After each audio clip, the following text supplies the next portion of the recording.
Warahmatullahi wabarakatuh.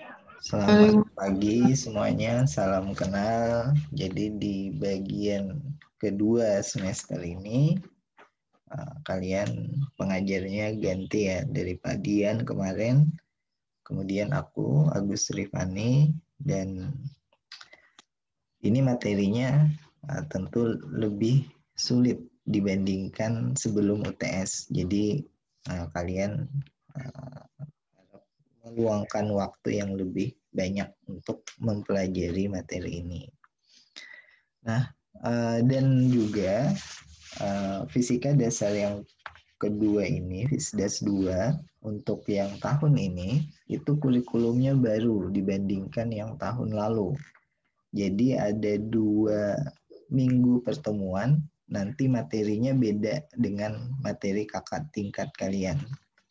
Dan itu bagus karena materinya 2 minggu terakhir nanti sudah lebih maju lagi, maksudnya lebih up to date tentang fisika modern dan relativitas. Nah, jadi aku bilang tadi ini tentu lebih sulit dan kalian harus lebih meluangkan waktu untuk mempelajarinya. Nah, di sini kalian sudah bisa melihatkah layarnya? Apa tulisan judulnya? Sudah, Pak. Sudah, Pak. Sudah, Pak. Oke, ini kelas K ya, benar. Dan pembahasan kita magnetostatik. Nah, di sini kita membahas tentang salah satu jenis medan. Kalau sebelumnya kita membahas medan listrik, yang sekarang kita membahas medan magnet. Nah, medan magnet ini tidak bisa muncul tanpa adanya muatan. Jadi keterkaitannya juga seperti itu. Kalau medan listrik tidak bisa muncul tanpa ada muatan, medan magnet pun juga begitu, harus ada muatan. Nah, bedanya adalah medan magnet cuma bisa muncul kalau ada muatan yang bergerak. Itu perbedaannya. Kalau medan listrik muatannya cukup diam, di sekelilingnya sudah ada medan listrik. Nah, medan magnet tentu kalian nggak bisa lihat dengan mata kalian kan. Jadi cuma bisa membayangkan dan cuma bisa dirasakan efeknya atau dilihat efeknya. Contohnya di sini yang sering kita gunakan untuk menjelaskan medan magnet itu adalah kita menggunakan magnet batang ini yang bagian tengah ini ya. Ini ada utara dan selatan di sini. N itu utara, S itu selatan. Magnet batang seperti ini, di sekelilingnya itu ada medan magnet. Cara menggambarkannya adalah diberi garis dan panah. Panahnya dari utara ke selatan. Apakah daerah yang tidak ada garisnya tidak ada medan magnet? Bukan begitu. Yang tidak ada garisnya ini tetap ada medan magnet, cuman tidak digambar supaya tidak terlalu rapat gitu, tidak kelihatan gampang dipahami. Jadi ini hanya salah satu cara menggambar medan magnet. Nah, medan magnet ada garis dan ada arah. Kalau garis kan seperti ini. Jadi kalau garis karakteristiknya adalah kalau dia rapat garisnya berarti medan magnetnya kuat. Aku gambar panah ke atas ya. Kalau dia renggang garisnya berarti medan magnetnya rendah. Aku gambar panah ke bawah. Mengenai arah. Arah itu ditunjukkan dari utara ke selatan. Dan kalau di sini kalian bisa lihat arahnya itu dengan meletakkan kompas kecil di sekitar batang magnet. Sehingga arah kompas itu nanti jarumnya seperti pada gambar ini. Kalau kita letakkan di sudut atas, dia arahnya ke sini. Jarumnya kalau diletakkan di atasnya lagi ke sini. Dan seterusnya. Nah, arah jarum itu nanti kalian gunakan untuk plot medan magnetnya.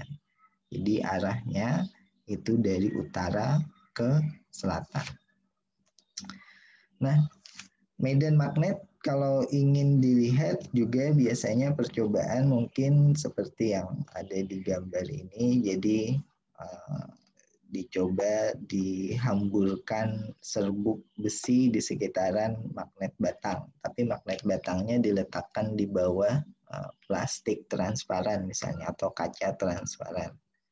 Jadi terlihat seperti ini serbuknya. Kayak ada garis, ini kayak ada garis-garis gini.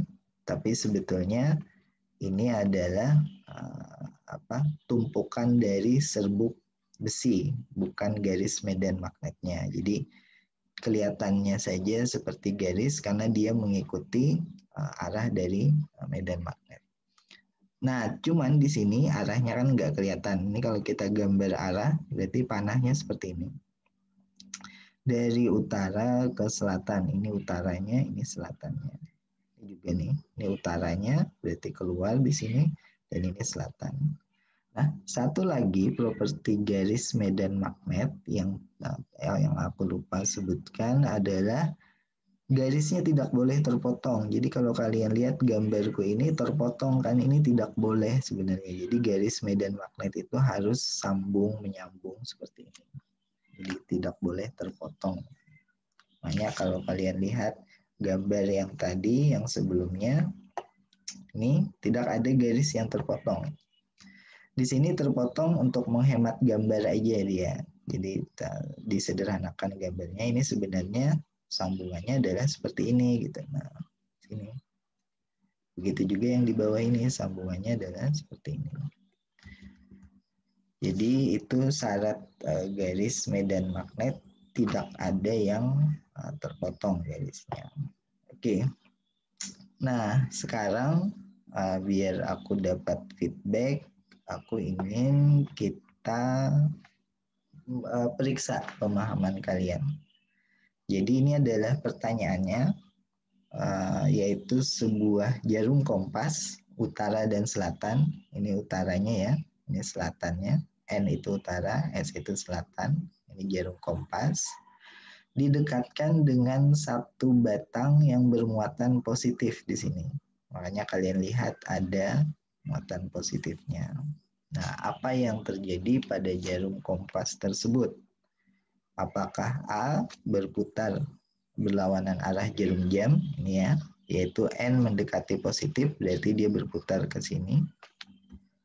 Ataukah B berputar berlawanan searah jarum jam, berarti S mendekati positif, berarti kayak gini ya. Atau yang terjadi adalah muatan positifnya menjauhi kompas, berarti ke sini nih, muatan positifnya pada pindah semua. Karena kalian ingat sini ada medan magnet kan, atau tidak terjadi apa-apa. Nah, kalian pilihnya dari mana? Ini aku launch polling. Semoga bisa dilihat di layar kalian, HP ataupun laptop, dan kalian langsung bisa pilih jawaban yang menurut kalian benar. Jadi tidak perlu tanya ke yang lain karena masing-masing aja, dan ini tidak ada nilainya juga, sekedar keaktifan kalian memilih saja. Nah, apa yang terjadi? Apakah A, B, C, atau D?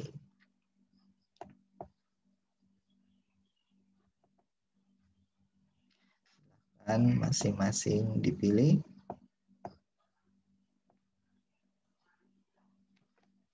Oke, kalau sudah semua memilih, baru aku kasih tahu jawaban yang benar. Kalau ingin dicatat, silakan. Nanti kalian bisa hitung berapa kali jawaban kalian yang benar sepanjang kuliah ini. Kita tunggu sampai semuanya memilih.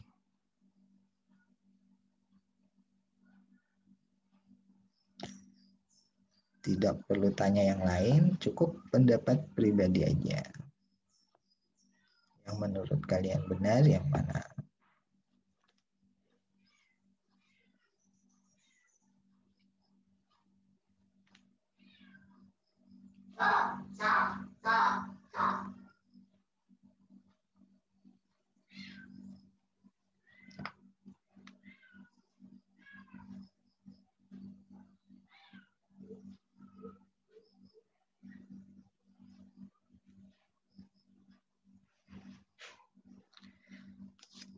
Oke, silahkan dipilih. Cepet aja, nggak usah mikir lama-lama biar kita lanjut ke materi selanjutnya. Kalau ada yang belum pilih, bilangin temennya. Aku tunggu sampai semuanya memilih.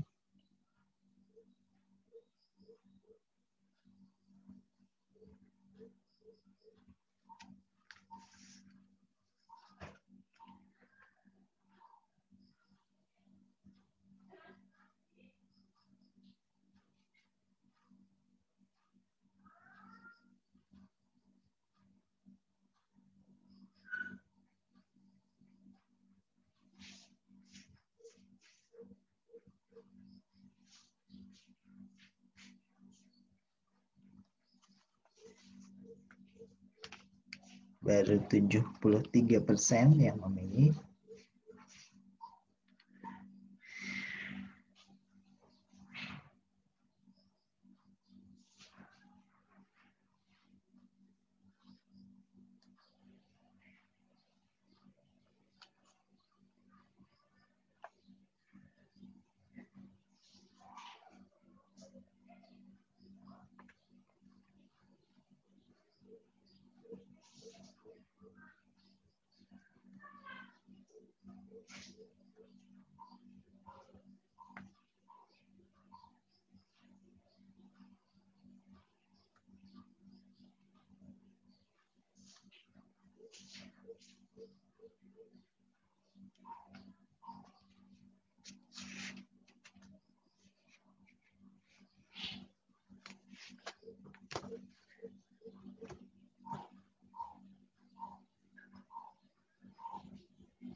Oke, aku end polling.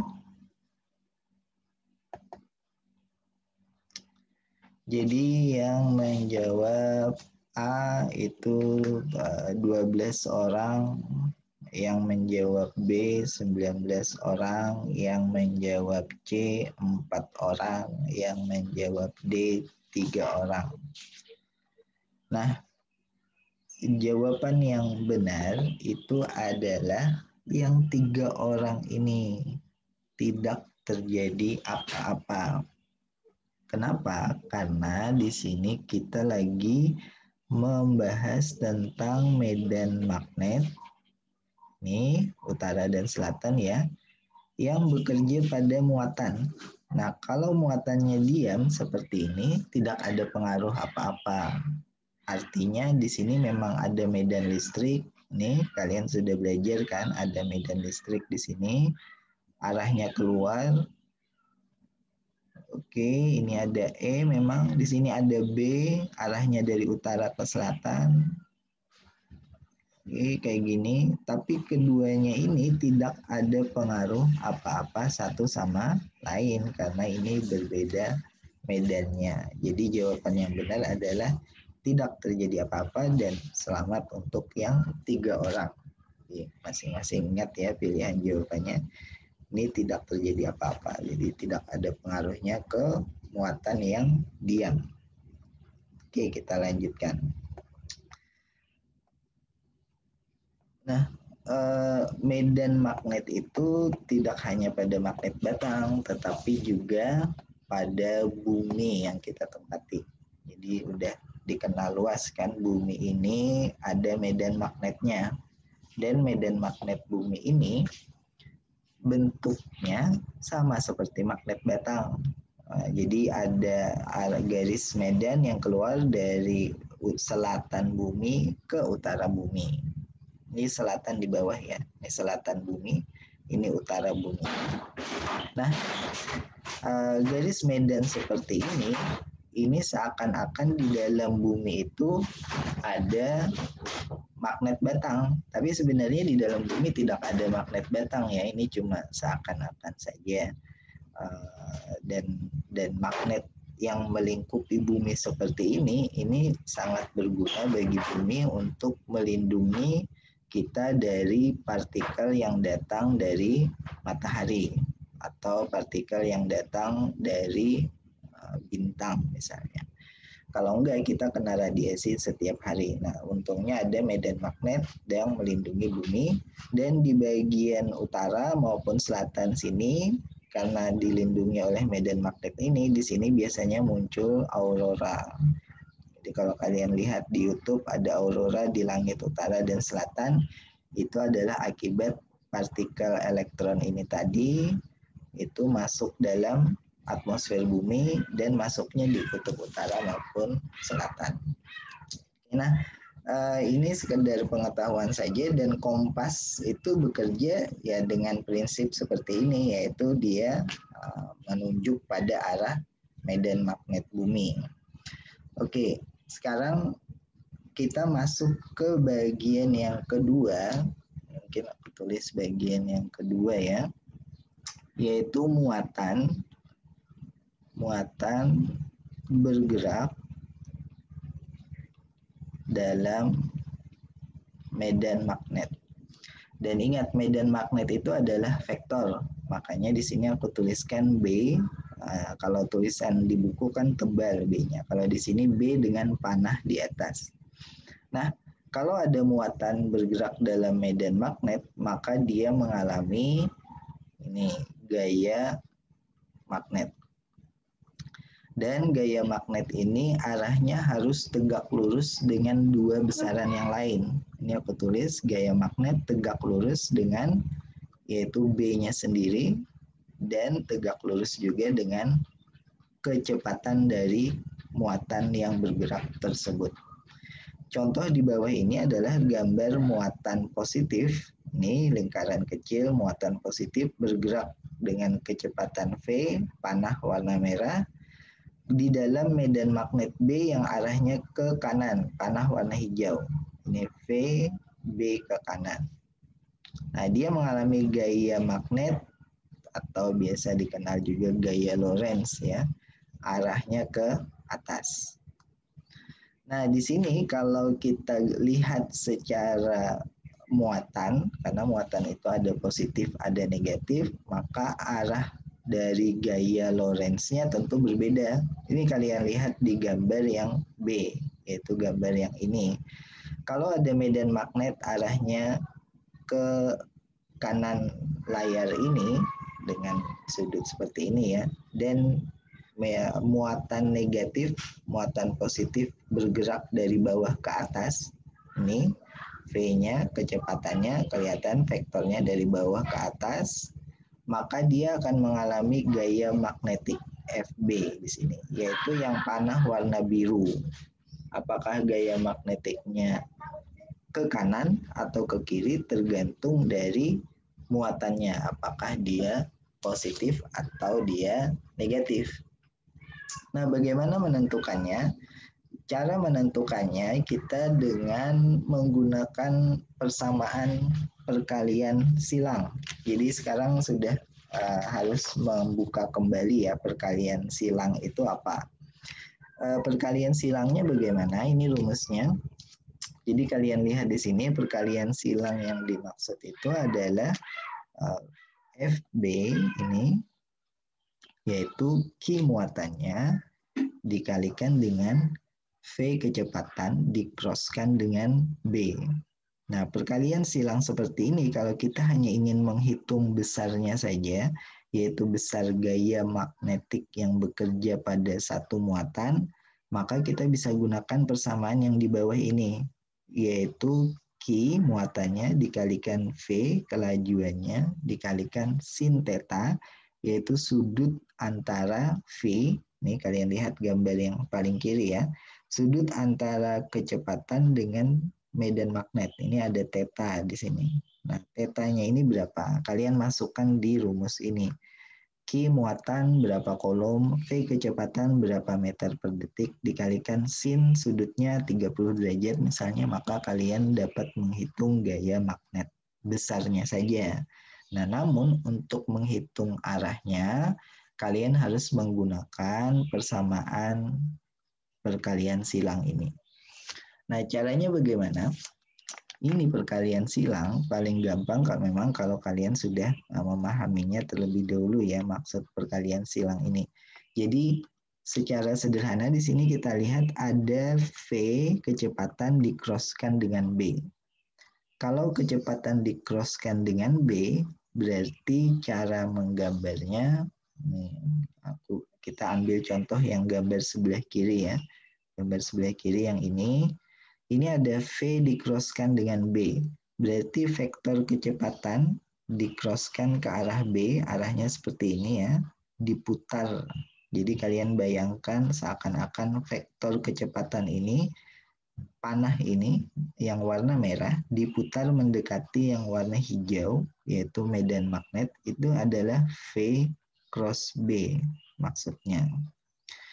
Nah, kalau kita memutar seperti ini, kalau aku mengingat dari zaman kuliah dulu, mengingatnya adalah kayak memutar tutup botol atau kayak memutar skrup.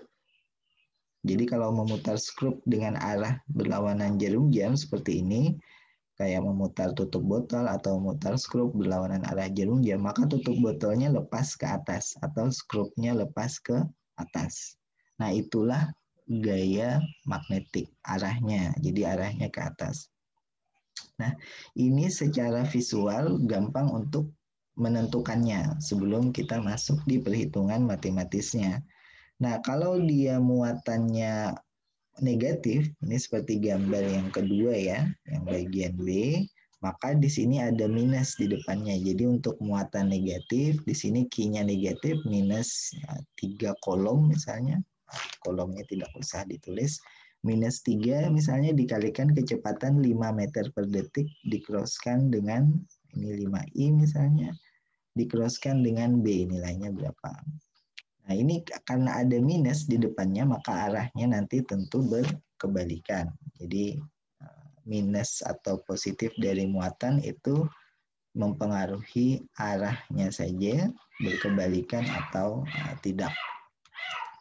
Nah, di sini contoh untuk yang negatif, kalian lihat di gambar yang kedua, V dikroskan dengan B. V dikroskan dengan B berarti yang panah warna merah kita putar ke arah panah warna hijau, V cross B. Maka kalau diputar seperti ini, kalau kita kembali ke analogi yang tadi aku pakai, misalnya tutup botol itu, aku putar ke arah sini, atau skrup aku putar ke arah sini, berarti skrupnya masuk ke sana kan, menjauh. Nah, ini kalau muatan positif benar menjauh, tapi karena muatan negatif, maka dia negatif kebalikannya. Jadi arahnya untuk muatan negatif adalah yang ini. Nah, ini kalau dari sisi secara kualitatif. Nah, kalau secara kuantitatif, kita akan kenal V itu biasanya diberikan vektornya, vektor satuannya. Misalnya nih, V di sini adalah vektor satuannya 2I plus 3J plus 1K. Katopi ya, kalian harus ingat kembali. Dan satuannya adalah meter per second. Kemudian B misalnya satuannya adalah 3I plus 2J B ini nggak apa-apa deh, kita tulis saja, plus 5K. Dan satuannya ini adalah Tesla atau Gauss, sama aja, nanti Tesla atau Gauss bisa dikonversi ya. Maka kalian harus menghitung V cross B-nya. V cross B, jangan lupa ini adalah perkalian silang. Dan kalau aku nih, cara yang aku pakai dari dulu adalah, kalian boleh pakai cara yang lain kalau ada. Aku akan tulis dia seperti determinan seperti ini. IJK, tuliskan di bagian atas. Kemudian V yang paling awal, tuliskan di baris kedua, 2, 3, dan 1. Kemudian B yang terakhir, tuliskan di baris terakhir, yaitu 3, 2, 5. Nah, hasilnya adalah kalau menghitung determinan seperti ini, yaitu I 3 kali 5 dikurangi 1 kali 2. Berarti 3 kali 5, 15 dikurangi 2, 1 kali 2. Ditambah, tulis ke bawah aja ya, atau aku geser. Ditambah sini J. Nah, kalau J aku mengingatnya kebalikan. Jadi 1 kali 3, ini J yang di tengah ya. 1 kali 3 dikurangi 2 kali 5. 3 dikurangi 10. Kemudian ditambah katopi. Katopi yang ini kan, berarti kita ambil yang ini. Yaitu 2 kali 2, 4 dikurangi 3 kali 3, 9. Nah, caranya seperti ini. Ini tinggal kalian hitung berapa IJK-nya. Nanti dikalikan muatannya untuk mendapatkan gaya magnetnya. Nah, ini kalau dalam soal atau dalam pertanyaannya diberitahu vektornya, tapi kalau tidak diberitahu ya kalian berarti hanya diminta untuk menentukan arahnya saja. Nah, misalnya sekarang kita masuk di pertanyaan yang kedua ini, yaitu ini nih. Ada muatan negatif, ini muatan negatif ya, mungkin hampir ketutupan ya muatan negatifnya, aku hapus dulu B-nya. Ada muatan negatif di sini, dan muatan negatifnya ini berada dalam medan magnet B. Nih, medan magnet B yang garis warna biru ya. Jadi medan magnet B arahnya ke kanan, muatan negatifnya bergerak arahnya ke atas. Berarti ini V-nya kan. Kalau muatan negatif bergerak ke atas, berarti ini arah dari vektor kecepatannya. Nah, yang ditanya adalah arah dari gaya magnetnya yang bekerja pada muatan negatif ini kemana? Apakah ke atas, ke bawah? Kalau ke atas itu yang A, ke bawah yang B, ke samping kiri layar, yang C, samping kanan layar, yang D, yang E ini adalah keluar dari layar, jadi keluar dari bidang layar kalian. Yang F adalah masuk bidang layar. Nah, manakah jawaban yang menurut kalian tepat? Kalian bisa pilih di polling yang muncul di layar kalian lagi. Jadi silahkan masing-masing coba pilih mana yang menurut kalian benar, yaitu arah dari gaya magnet yang bekerja pada muatan negatif.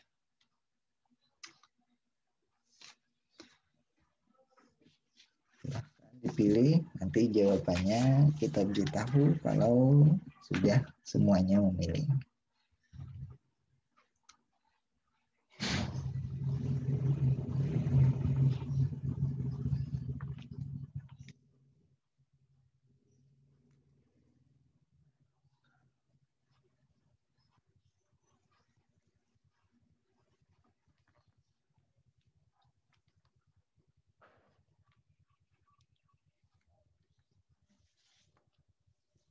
Tunggu sampai semuanya kembali memilih jawaban yang menurut kalian tepat.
Oke, ayo cepat dipilih, tidak perlu dihitung lama-lama, tinggal dibayangkan saja.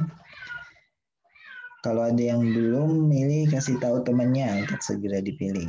Karena kita makin lama nunggu, makin banyak yang terbuang waktunya. Ada yang raise hand? Monggo ngomong aja langsung.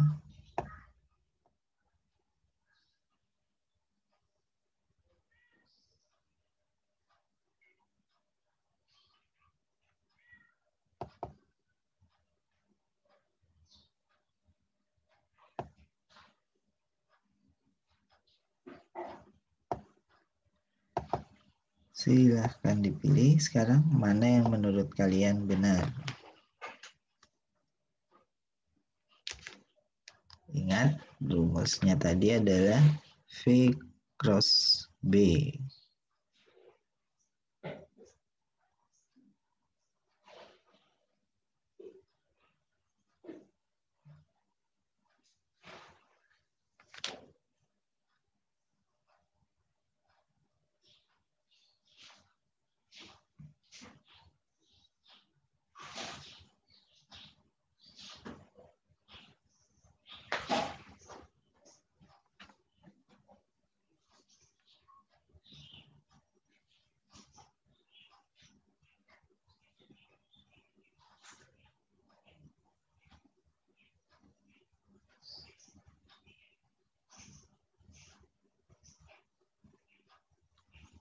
Ayo yang belum memilih segera dipencet poolingnya. Dia pilih A, B, C, D, E atau F.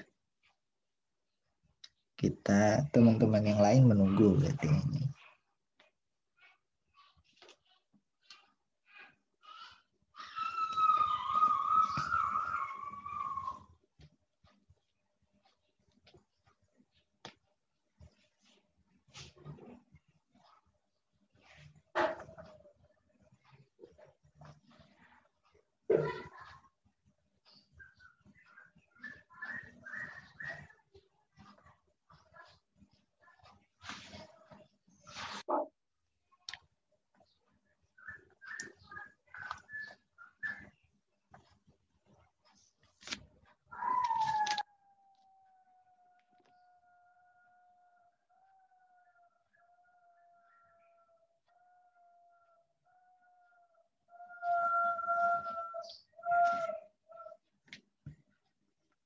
Oke, sudah. Sekarang tuliskan ya jawabannya. Jadi ini jumlah yang memilih jawaban A itu hanya 1 orang. Yang milih jawaban B 9 orang, C 1 orang, D 8 orang, E 13 orang, dan F 4 orang. Nah, yang benar apa? Coba kita cek. Di sini ingat tadi bahwa V cross B arahnya ya untuk menentukan arah. Berarti vektor V diputar ke arah B seperti ini. Nah, kalau kita ingat tadi analogi yang aku pakai, kalian boleh pakai analogi yang lain, silakan. Kalau yang aku ingat itu adalah kita seakan-akan memutar skrup atau tutup botol seperti arah ini. Jadi di layar ada skrup, ada tutup botol, kita putar seperti ini arahnya, searah jarum jam. Nah, tentu skrup tersebut akan masuk ke bidang gambar. Ini ya, kalau diputar ke arah seperti ini, skrupnya masuk ke bidang gambar atau tutup botolnya tambah rapat, masuk ke bidang gambar. Nah, tapi itu untuk muatan positif. Ingat, sementara ini muatan negatif. Jadi kebalikannya. Jadi bukannya masuk, dia gaya magnetnya adalah keluar. Nah, sekarang benar nih, yang paling banyak di kelas ini 13 orang memilih jawaban keluar dari bidang gambar. Nah, itu jawaban yang benar. Oke, kita lanjutkan. Sekarang kita masuk ke bagian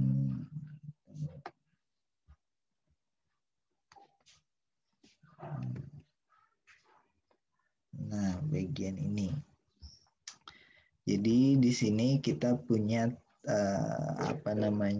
perjanjian tanda ya. Ini sama di SMA mungkin kalian pelajari seperti ini, sekarang juga dan seterusnya kita perjanjiannya seperti ini. Kalau medan magnet tersebut masuk ke bidang gambar, maka simbol yang digunakan di bidang gambar tersebut adalah silang, yaitu seperti yang gambar B ini. Silang, silang, silang, ini artinya medan magnetnya pada masuk ke bidang gambar. Jadi ketika digambarkan seperti ini, ada silang-silang, ini maksudnya adalah medan magnet menembus masuk ke bidang gambar.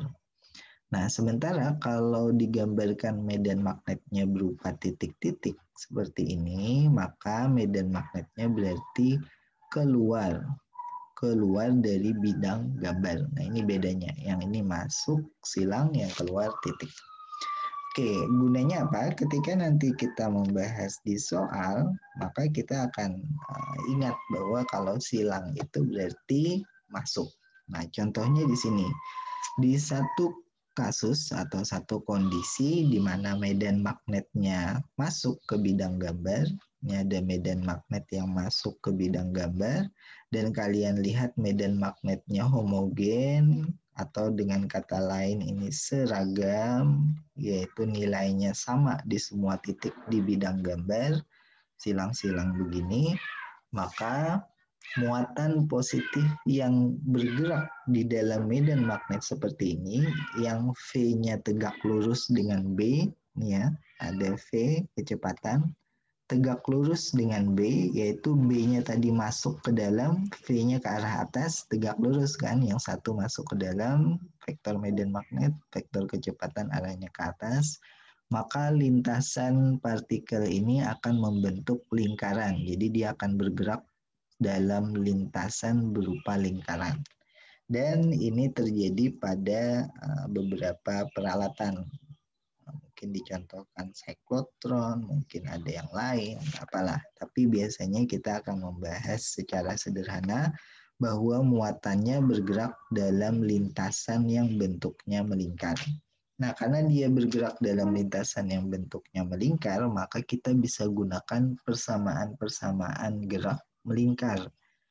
Ada 3 rumus yang atau mungkin 2 ya kalau kalian ingat, yang perlu dihafal, yaitu radius dari lingkaran lintasannya tersebut, lintasan dari muatan positif ini, itu bisa dihitung dari M kalikan kecepatan dibagi muatan dikalikan medan magnetnya, yaitu RM sama dengan MV per Kb. Atau kecepatan sudutnya, yaitu omega, bisa dihitung dari V dibagi R, ini juga dari persamaan ini, V dibagi R, yaitu Kb dibagi M. K muatan, B medan magnet, M adalah massa dari partikel bermuatan ini. Nah, itu frekuensi sudut atau kecepatan sudutnya. Jadi ini jari-jarinya ya, jari-jari. Yang ini adalah kecepatan sudutnya. Kemudian yang ini adalah periodenya atau waktu yang dibutuhkan untuk satu kali lintasannya berputar, yaitu 2pi per omega. Atau karena omeganya diketahui 2pi m per Kb. Nah, ini persamaan-persamaan khusus yang berlaku untuk partikel bermuatan yang bergerak memenuhi lintasan melingkar. Oke, kalau kecepatannya tidak tegak lurus dengan B, ini kecepatan, ini tidak tegak lurus ya dengan B. Kalau aku kasih tanda ini silang, tidak tegak lurus kecepatannya dengan B, maka lintasan partikel tersebut akan seperti gambar yang sebelah sini, yaitu lintasannya berupa heliks atau seperti kumparan kawat. Nah, arah medan magnetnya adalah ke sana, jadi arah medan magnet, kemudian muatan positifnya bergerak seperti kumparan kawat. Nah, ini yang terjadi pada misalnya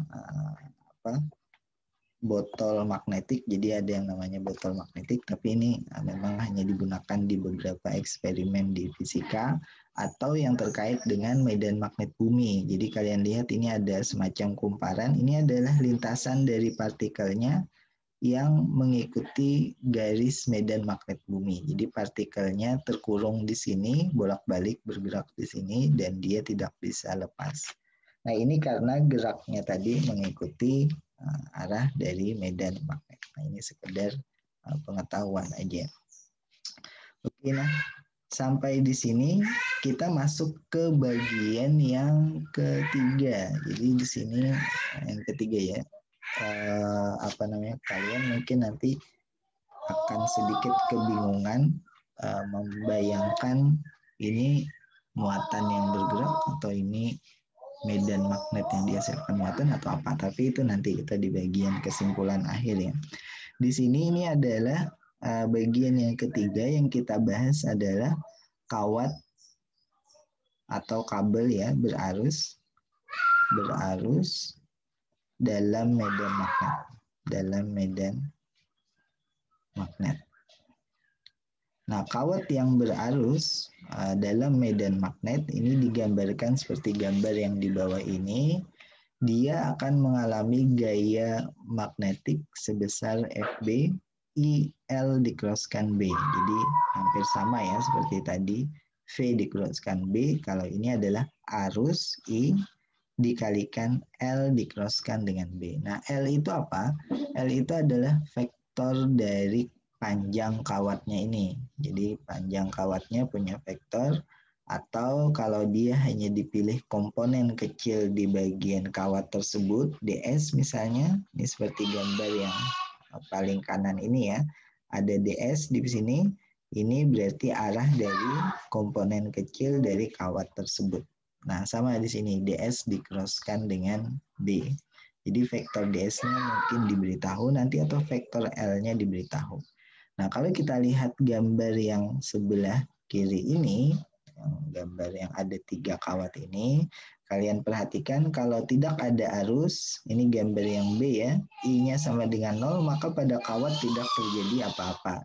Tapi kalau ada arus yang mengalir, maka kawat yang berada dalam medan magnet, dan ingat ini silang ya, jadi medan magnetnya masuk ke bidang gambar, berarti kawat ini mengalami gaya magnet, yaitu sebesar nilai arusnya dikalikan dengan panjang dari kawatnya L dikroskan dengan B. Nah, arah dari L ini mengikuti arah dari arusnya. Jadi kalau arah L-nya ke atas, ini L arah arus ya, ini ke atas, B-nya masuk ke bidang gambar, berarti L diputar ke arah B. L diputar ke arah B, tentu gaya magnetnya ke arah kiri. Atau sebaliknya, kalau arah arusnya dibalik, berarti L-nya ke bawah nih. Ini L-nya, berarti L dikroskan B, L ke bawah dikroskan B, L dikroskan B, diputar, berarti arah gaya magnetnya ke sini. Makanya kalian lihat kawatnya seakan-akan melengkung karena dia didorong oleh gaya magnet. Nah, ini kalau kawat panjang, tetapi kalau mau simpal atau potongan kecil saja untuk diintegralkan nanti, maka dia ds cross B. Nah, sekarang ada pertanyaan, ini singkat saja dan semoga yang menjawab benar ini banyak karena gampang. Ini ada kawat dengan arus yang arahnya ke atas, I arahnya ke atas ya. Kemudian kawat ini mengalami gaya FB ke kanan. Ini FB ada ke kanan gayanya. Ini aku gambarkan 2 aja, tapi sebenarnya di semua bagian kawat ini mengalami gaya FB ke kanan. Nah, yang ditanya adalah arah dari medan magnetnya kemana? Nah, jangan lupa ya tadi bahwa FB itu adalah I, L, crosskan dengan B. Nah, yang ditanya B ini nih, arahnya kemana? Arah B kemana? Apakah ke kiri, ke bawah? Ini titik ya, yang C titik berarti keluar dari bidang gambar, yang D silang berarti masuk bidang gambar. Oke, silahkan di sini aku munculkan kembali poolingnya, dipilih masing-masing yang menurut kalian benar, yang manakah arah B-nya.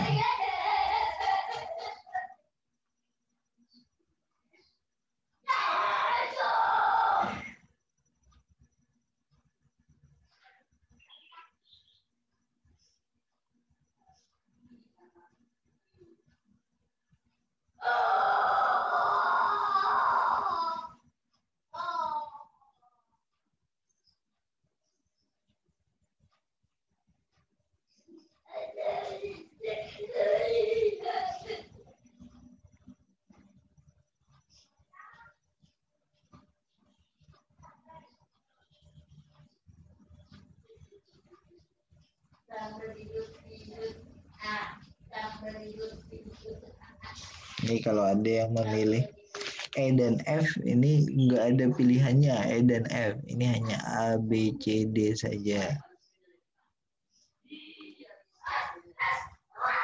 Tidak ada pilihan E dan F. Apakah A, B, C, atau D?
Oke, kita tunggu teman-temannya.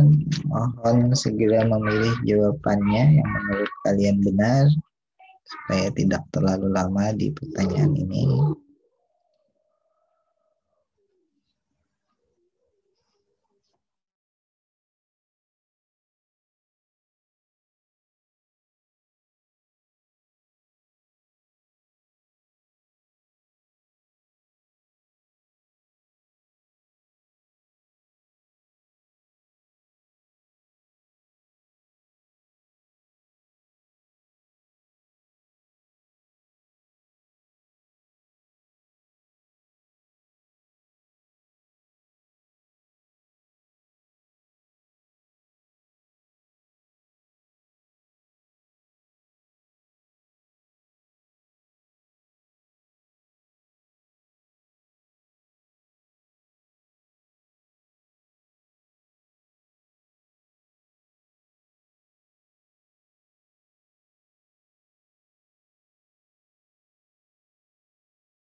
Oke, pollingnya aku tutup ya. Berarti sekarang jawaban yang jumlah yang menjawab A 7 orang, B 8 orang, C 12 orang, D 11 orang.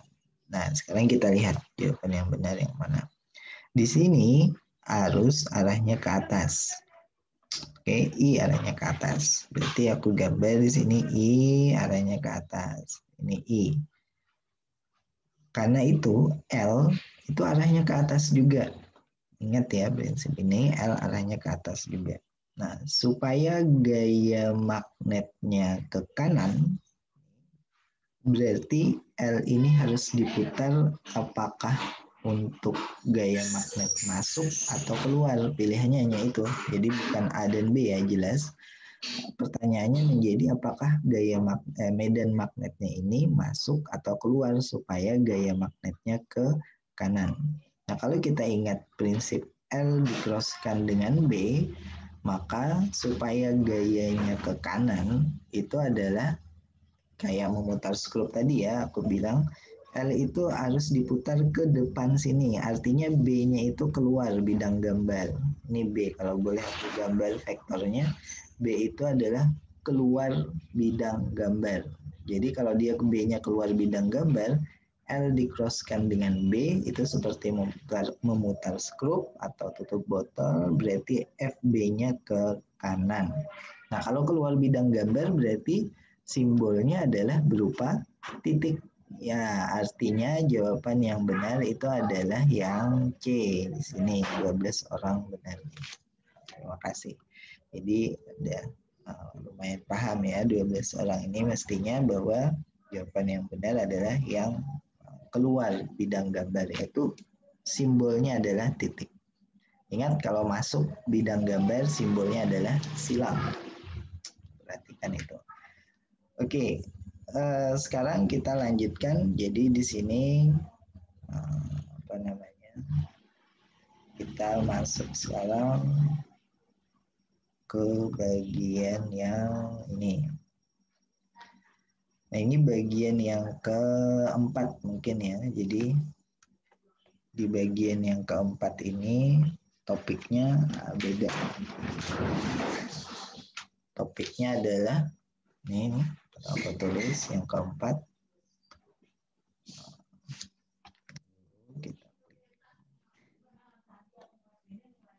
Yang keempat itu adalah medan magnet.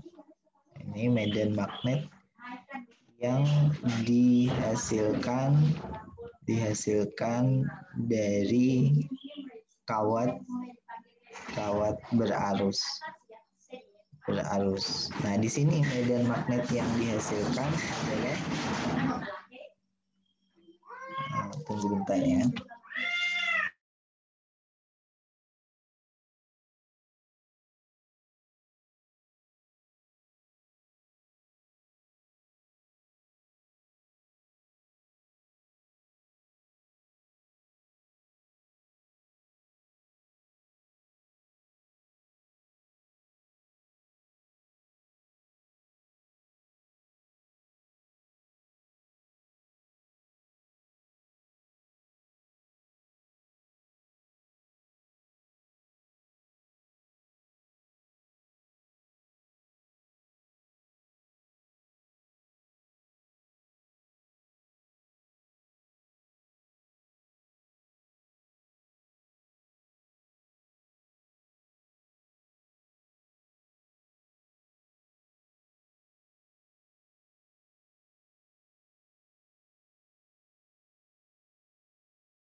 Oke, kita mulai lagi ya.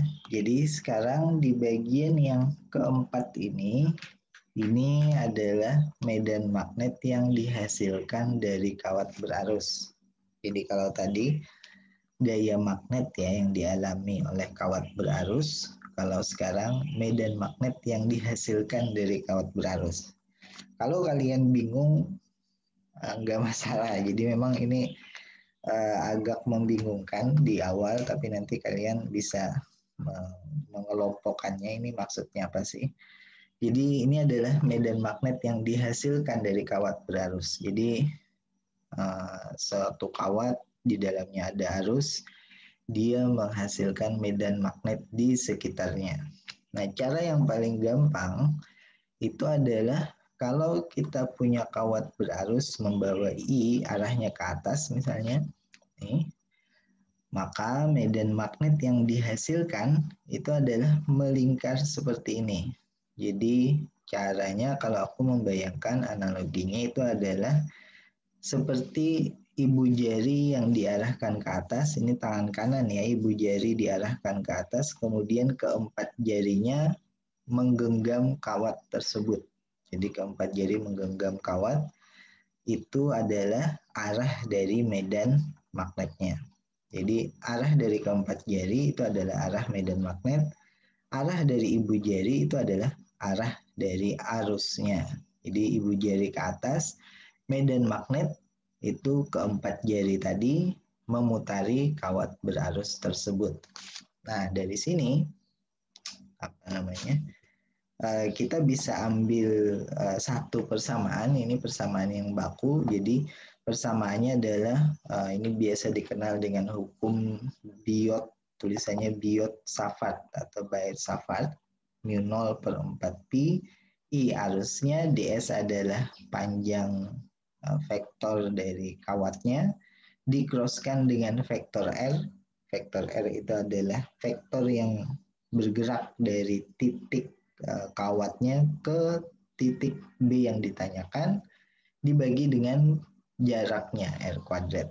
Jadi kalau kita lihat di gambar sini, vektor R itu adalah dari titik ini gambar yang kedua ini ya, vektor R itu adalah dari titiknya ke arah titik yang ditanyakan medan magnetnya, yaitu B. Nah, dari sini vektor R diketahui. Jadi ds itu adalah sesuai dengan arah kawatnya, dan ini yang dikroskan ke R. Jadi kita putar ya ds ke arah R, maka itu adalah perkalian silangnya ds cross R. Jadi tergantung titik yang ditanyakan di mana gitu. Nah, sekarang kalau kita gunakan analogi yang sederhana tadi, yaitu kalau ada kawat berarus yang arahnya ke atas, putaran medan magnetnya seperti itu. Sekarang kalau ada kawat berarus yang arahnya ke bawah, maka medan magnetnya tentu berkebalikan arahnya dari yang pertama tadi, yaitu putarannya seperti ini. Nah, ini paling gampang mengingatnya adalah ibu jari arahnya ke bawah, keempat jari menggenggam kabel ini, dan empat jari tadi yang menggenggam kabel itu menunjuk ke arah dari medan magnetnya. Oke, nah dari sini kalau aku kasih pertanyaan seperti ini nih, mungkin ini dulu ya, ini dulu nih. Nah, pertanyaannya adalah kalau kita punya kawat di sini horizontal ya, mendatar, dan arahnya seperti yang kalian lihat di gambar ini, arahnya adalah ke kanan kawatnya. Kemudian ada titik P di bagian atas, ini titik P-nya. Nah, bagian atas ini ya, ada titik P. Maka medan magnet pada titik P itu arahnya kemana gitu? Apakah A keluar dari bidang gambar, B masuk, A itu masuk bidang gambar ya, silang. B itu keluar, C ke kanan, D ke kiri, E ke bawah, F ke atas. Oke, aku munculkan pollingnya kembali. Silahkan kalian pilih jawaban yang menurut kalian benar. Yang ditanya adalah arah dari medan magnet pada titik P.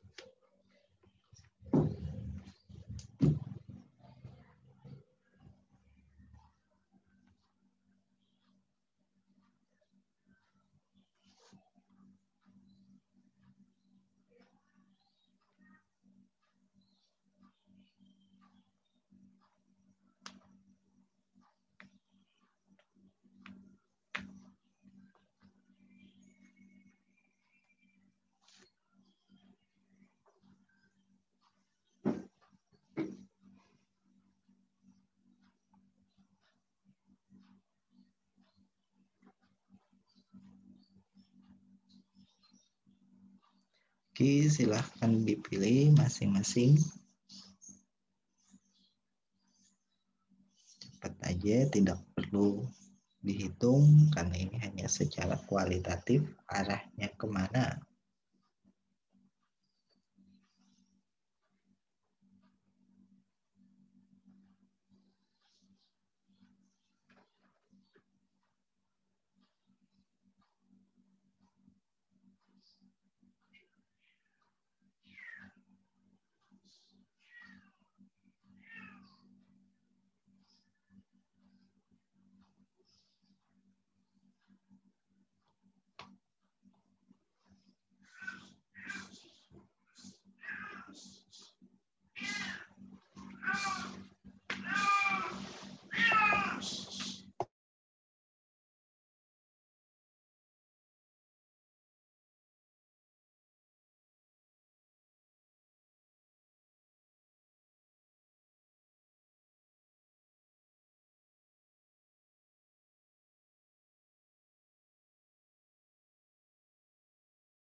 Ayo dijawab pilihannya yang mana, medan magnet pada titik P.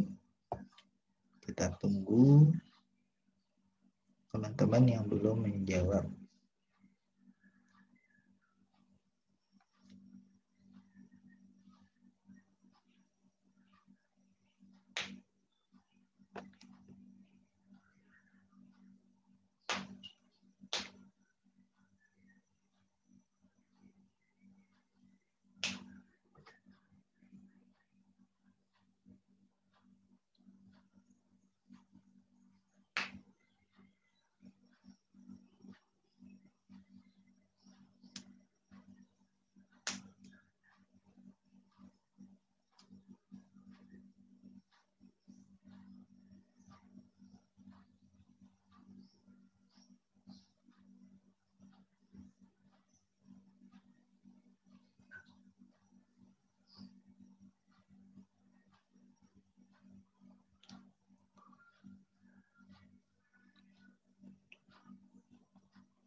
Oke, aku tutup ya pollingnya. Sekarang yang menjawab A itu 8 orang, yang menjawab B 9 orang, C 3 orang, D 2 orang, E 8 orang, F 4 orang. Nah, coba kita perhatikan satu persatu nih. Di sini medan magnet arusnya mengalir ke kanan. Otomatis kalau kita genggam kawat ini, ibu jari kita menunjuk arah arus, berarti keempat jari tangan kita itu adalah arah medan magnetnya. Nah, arah arus ke kanan, kita genggam kawatnya, berarti di titik P itu keempat jari kita menembus keluar dari bidang gambar. Artinya jawaban yang benar itu adalah 9 orang yang memilih B tadi. Jadi sini benar-benar B-nya keluar dari bidang gambar.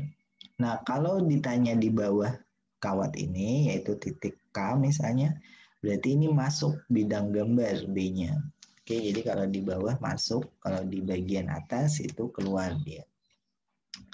Nah, kita lanjutkan di sini dengan konsep selanjutnya, yaitu kalau ada 2 kawat, kemudian masing-masing membawa arus, maka kedua kawat ini akan mengalami gaya Lorentz tadi, yaitu gayanya bisa tarik-menarik atau gayanya tolak-menolak. Nah, kalau di sini arah dari arusnya itu sama, yaitu I1 ke arah kanan, I2 ke arah kanan, maka gaya yang terjadi adalah tarik-menarik. Kalau dia arahnya berlawanan, maka gaya yang terjadi adalah tolak-menolak. Rumus yang dipakai biasanya di sini adalah FB dibagi L, yaitu panjang kawat yang dihitung, itu sama dengan mu0 I1 I2 dibagi 2PA. Nah, FB ini sama baik F1 yang arahnya ke bawah ya kalau di sini, atau F2 ini. Ada F2 ya yang bekerja pada kawat 2 ini. Jadi F2 sama dengan F1 sama dengan FB nilainya. Jadi kalian cukup pakai satu persamaan ini saja. Nah, ini untuk menyederhanakannya. Sekarang kita teruskan di sini. Kalau ini yang tadi ya untuk kawat yang di sekeliling medan magnet di sekeliling kawat, nah, tidak perlu kita bahas di sini. Nah, konsep yang selanjutnya ini yang kelima mungkin. Kelima itu adalah flux magnetik. Jadi yang namanya flux itu ada flux listrik, ada flux magnetik. Nah, kalau flux magnetik simbolnya P ya sama, tapi B diberikan tanda. Kalau flux listrik kan simbolnya P juga seperti ini, tapi ada E. Itu adalah perkalian dari vektor medan magnet didotkan dengan luasan. Jadi di bagian ke medan magnet ini ya, perkalian cross muncul, perkalian dot muncul. Jadi jangan lupa cara mengalihkannya. Ini perkalian dot vektor B didotkan dengan vektor DA di sini, yaitu luasan. Nah, kalau hanya ditanya kalau kita menggunakan persamaan skalar, ini persamaan skalar yang di bagian bawah, ini persamaan vektor. Dan di sini artinya B-nya homogen, di sini aku tulis ya, B-nya seragam atau homogen. Jadi dia bisa dikeluarkan dari integral. Dan DA-nya juga adalah luasan dari penampangnya, maka bisa dikeluarkan dari integral menjadi A. Kemudian sudut yang dibentuk antara B dan A itu adalah theta. Nah, maka di sini bisa dihitung fluxnya adalah BA cos theta. Jadi kalian bisa pakai persamaan yang skalar. Kalau memang B-nya seragam dan luasannya diketahui, totalnya bisa juga persamaan yang vektor kalau belum diketahui luasnya. Nah, contohnya di sini adalah biasanya yang dipakai adalah satu bidang, kemudian bidang ini ada medan magnet dan medan magnet yang menembus bidang, misalnya kondisinya seperti gambar A. Nah, karena di sini B-nya tegak lurus dengan A, ini arah dari medan magnetnya ya. Ini kalau kita lihat B cos theta. Theta tadi adalah sudut yang dibentuk antara B dan A. Nah, di sini kita punya satu luasan. Ini luasannya berupa persegi ya, persegi 4. Dan luasan ini punya arah. Jadi kalau di sini kita bahas luasan tersebut punya arah, yaitu arah luasannya di sini ke atas DA. Nah, sudut yang dibentuk adalah 90 derajat. Jadi kalau kita hitung B dikalikan luasannya A dikalikan cos 90 derajat, tentu cos 90 derajat nilainya 0. Makanya di sini fluxnya, ini flux magnetik yang melewatinya adalah 0 kalau kondisinya seperti ini. Tetapi kalau misalnya medan magnet B seperti gambar yang kedua, tegak lurus menembus penampang satu luasan dA, ini luasan dA diintegralkan jadi A kan, berarti fluxnya adalah maksimum. Kenapa? Karena tetanya antara B dan A itu kan sama dengan 0. Nah, BA cos 0 itu sama dengan 1, berarti sama dengan BA. Jadi fluxnya untuk magnetik itu adalah BA, B dikalikan A. Nah, tentu satuan dari flux adalah Tesla meter kuadrat. Ini satuan dari flux. Oke, kenapa kita membahas flux? Karena kita punya hukum Gauss. Jadi apa namanya? Ini hukum Gauss atau hukum Ampere ya di sini. Kita punya hukum ini hukum Gauss berarti kalau apa namanya? Kalau tidak ada oh, aku kelupaan ya memasukkan. Tunggu sebentar. Kalau kita ingin memasukkan di sini supaya jadi satu aja persamaannya.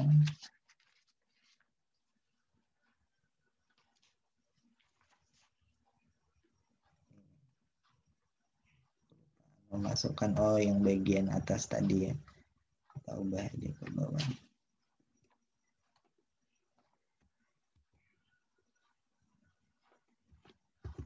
Nah, di sini.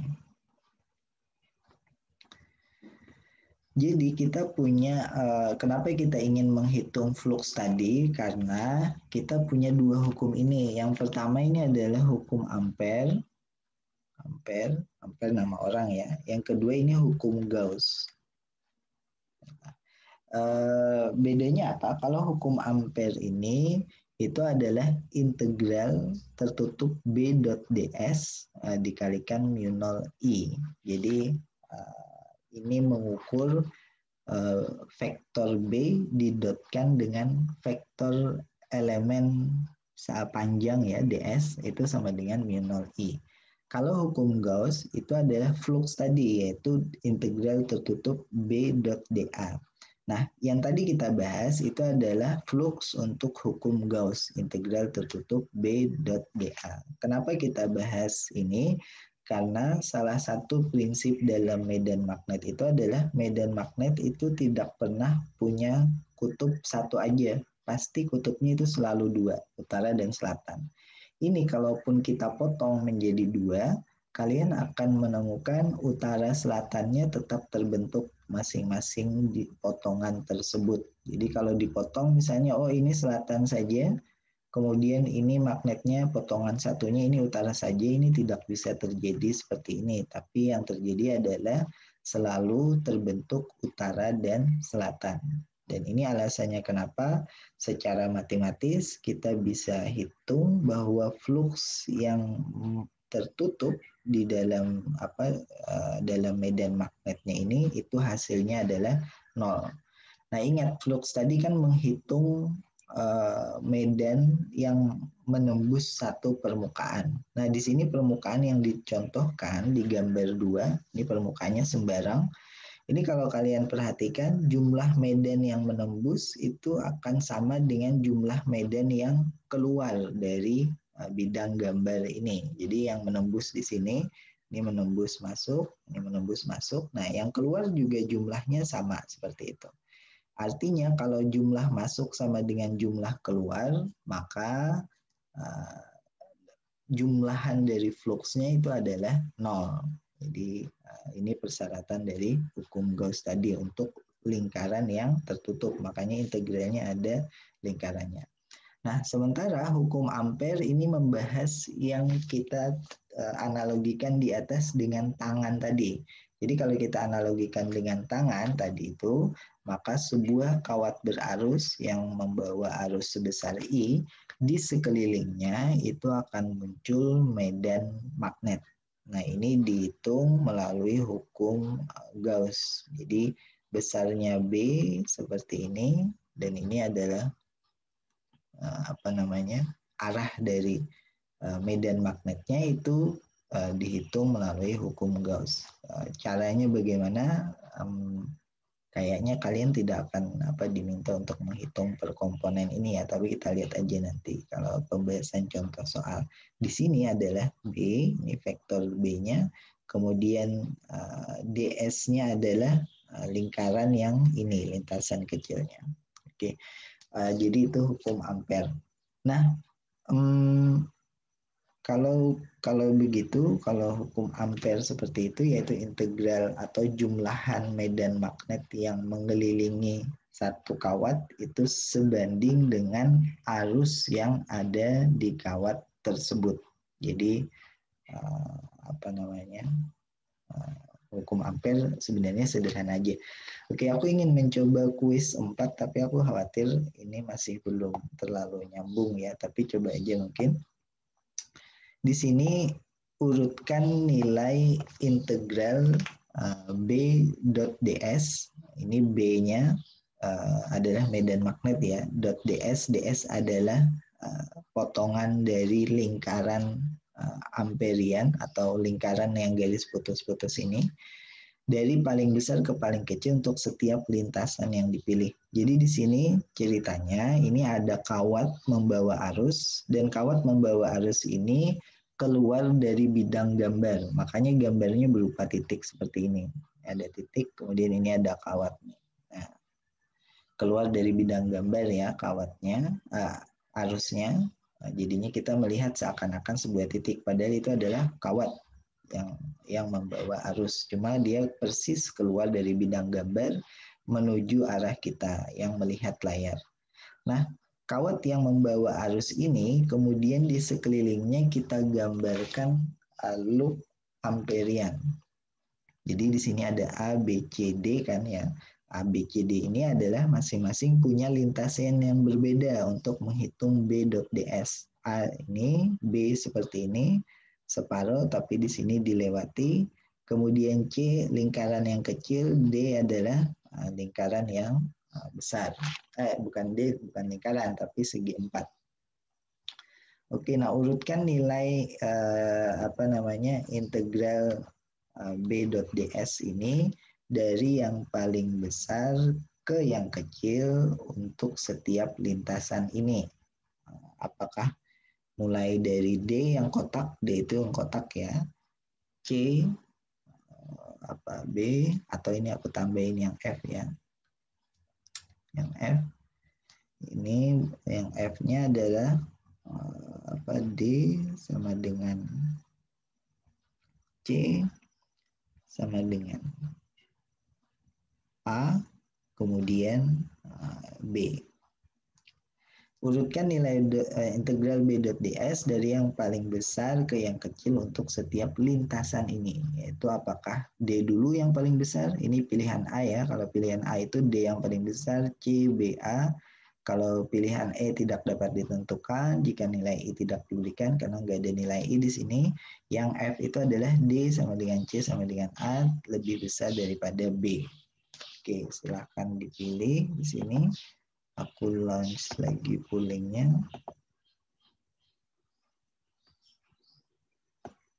Manakah jawaban yang menurut kalian benar?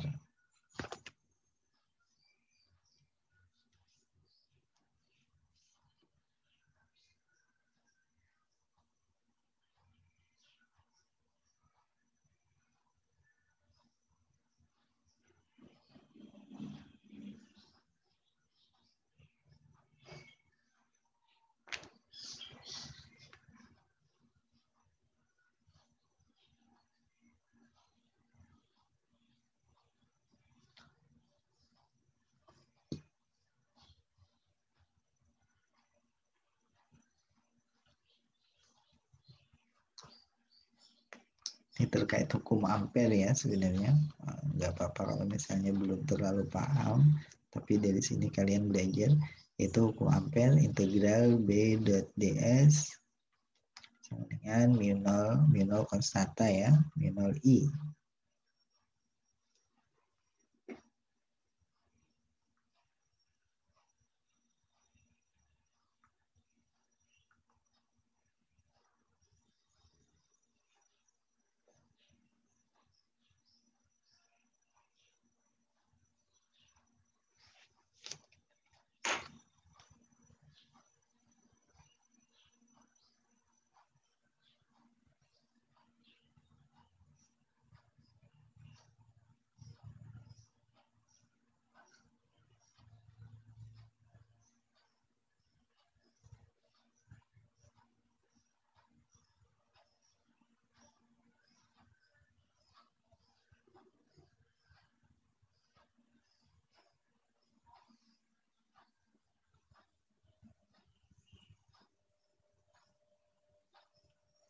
Oke, kita tunggu teman-teman yang lain memilih jawaban ini.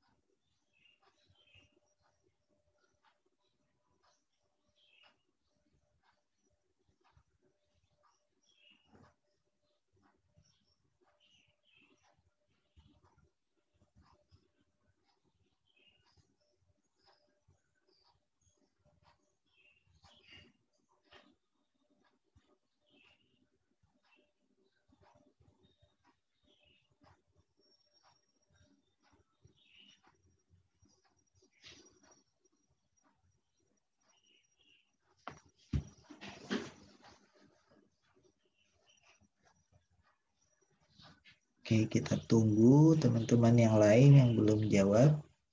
Silahkan segera dijawab. Tidak perlu dihitung, hanya secara kualitatif saja.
Oke, aku tuliskan ya jumlah yang memilihnya. Kita end polling sekarang.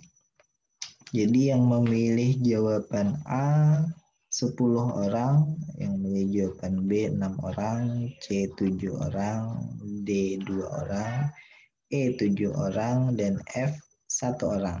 Nah, jawaban yang benar itu adalah yang jawaban F ini. Jadi hanya 1 orang yang memilih jawaban yang yang benar.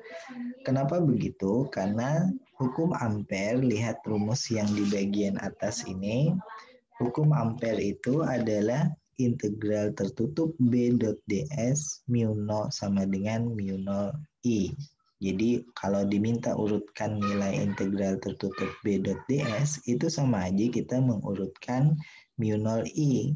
Lihat, I-nya kan jumlah arus kan yang ada di dalam loopnya tadi, dalam lintasannya tadi. Nah, dengan demikian kita lihat di antara lintasan ini mana yang di dalam lintasan tersebut ada arusnya. Jadi mu 0 I kan arus mu 0 konstanta, I-nya arus. Lihat, kalau D itu arusnya ada di dalam. Oke, karena D segi 4 ada arusnya. Kemudian kita lihat lagi, C itu ada arusnya di dalam. Nih C, lingkaran, I arus di dalam. Kemudian yang B, apakah ada arusnya? Tidak, karena yang B, lihat, dia membuat lintasan dengan mengeluarkan arusnya. Jadi kawatnya ini dikeluarkan, malah tidak masuk kan. Berarti yang B itu tidak ada arus, artinya yang B ini nilainya 0.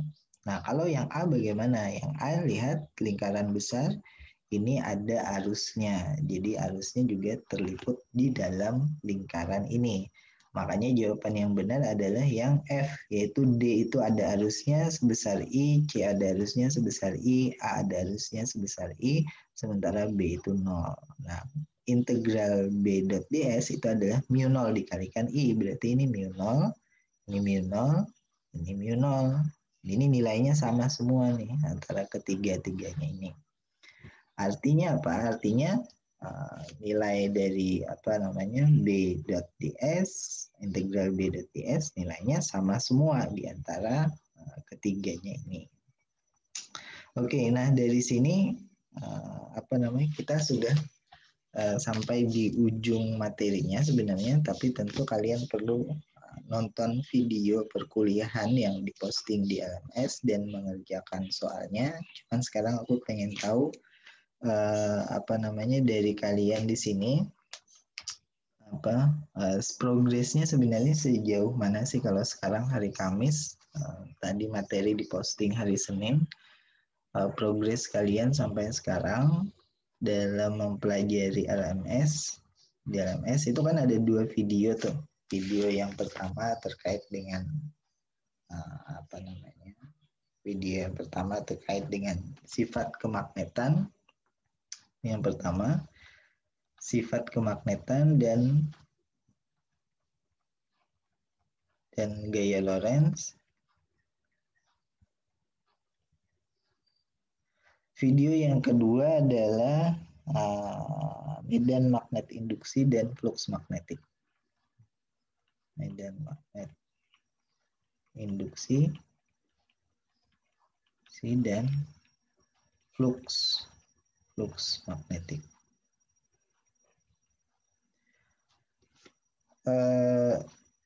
Kemudian di masing-masing ini ada kuisnya kan. Jadi satu yang kedua adalah kuisnya.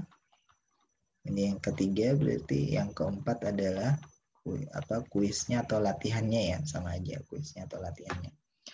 Kalau nomor 1 kan video, nomor 2 kuis latihannya, nomor 3 video, nomor 4 latihannya.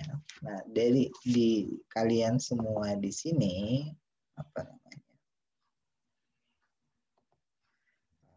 itu sudah sejauh mana sih mempelajarinya sekarang?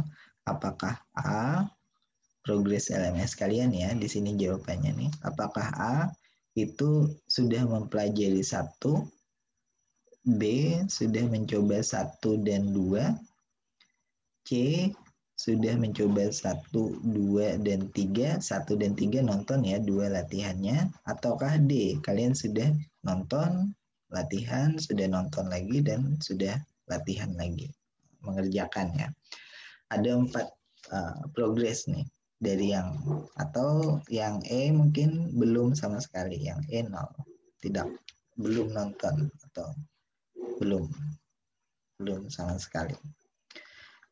Nah, silahkan dipilih Ini anonim jadi aku nggak akan tahu siapa milih apa. Jadi cuma pengen tahu rata-rata di kelas ini selama hampir beberapa hari ini apakah sudah mempelajarinya. Tidak ada F ya, hanya sampai E. Kalian pilih apakah kalian progresnya A baru baru nonton satu video, B nonton satu video ngerjakan satu latihan, C, D atau E belum sama sekali. Materinya sudah diposting hari Senin kalau nggak salah.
Oke, aku tunggu sampai kalian memilih progres kalian sudah sampai mana.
Oke, silahkan dipilih progres kalian satu saja, 1 dan 2, 1, 2, 3, atau 1, 2, 3, 4, atau belum sama sekali. Kita tunggu teman-teman yang lain yang belum jawab, ayo diklik pollingnya, dipilih progresnya sampai mana.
Oke, masih kita tunggu yang lain bagaimana jawabannya apa progres kalian sampai sekarang.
Oke, jadi kalau aku tuliskan di sini yang baru nonton aja satu video 12 orang, yang sudah nonton dan latihan 2 orang,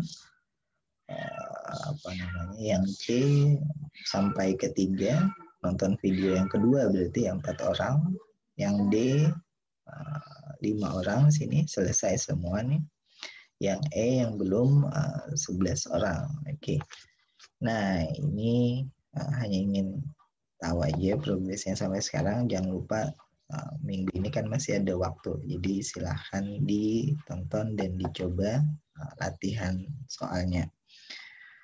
Oke. Mungkin cukup sampai di sini pertemuan kita. Ada pertanyaankah sebelum aku akhiri?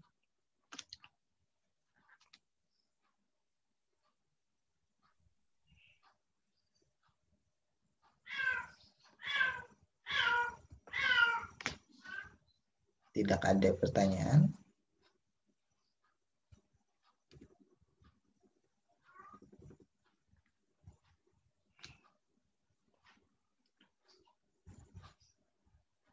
Kalau tidak ada, aku cukupkan sampai di sini.